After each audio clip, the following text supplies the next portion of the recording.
Então, Leila, é um pouco difícil separar esses níveis da direita lá, porque, na verdade, quando chegou ali no máximo, né, no mais extremo que pode, é extremo. O que muda, talvez, sejam as estratégias e os meios pelos quais eles acreditam ser mais eficaz promover a tomada de poder.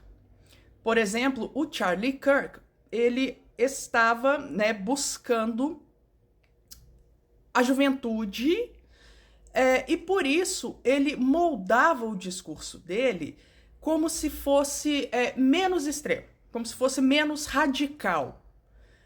Então ele colocava ali a ideia da conversa e promovia esses encontros, como o que ocorreu em Utah, né, que foi quando ele foi o alvo. Então, o discurso dele, pasme, ele não era tão radical assim, não é considerado tão radical assim, justamente porque ele o moldou para torná-lo mais palatável para a maior parte das pessoas. Mas ele era um defensor, né, do Donald Trump e das ideias do Donald Trump. E dentro do próprio governo do Donald Trump, a gente vai encontrar um outro cara que é o Stephen Miller. O Stephen Miller, por exemplo, ele é o mais extremo que você vai encontrar ali, dentro do governo do Trump, tá? Depois você pode procurar pelos discursos dele, e ele se aproveitou do que aconteceu com Charlie Kirk para radicalizar ainda mais. Ele é uma pessoa especialmente contra a imigração. E, basicamente, essa política que a gente está vendo, né, da ICE e essas batidas e tal, é tudo obra dele. Ele é o conselheiro político responsável pela parte da imigração.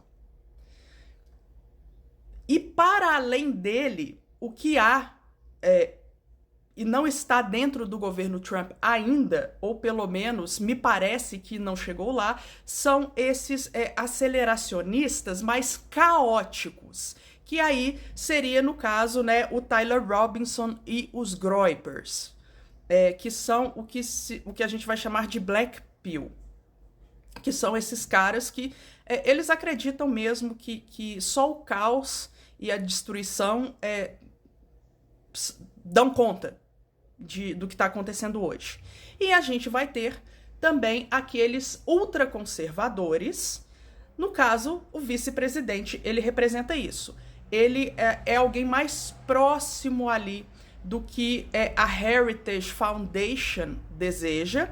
A Heritage Foundation sendo essa parte moral por trás do governo Trump, e foi a Heritage Foundation que desenhou o Projeto 2025. Então, as políticas anti-trans, por exemplo, elas estão a cargo de pessoas associadas à Heritage Foundation. E você vai ter, né, o Peter Thiel, e havia o Elon Musk, mas esses caras que querem. Eles são aceleracionistas, mas de uma forma em que, em vez do caos, em vez de provocar o caos, eles simplesmente agem dando grana para que o governo ele se torne cada vez menos centralizado, e o objetivo deles é que, na verdade, o governo seja deles, né?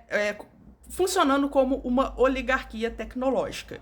Então existem esses diferentes agrupamentos disputando o poder, mas, como eu disse, quando chega na extrema, é extrema.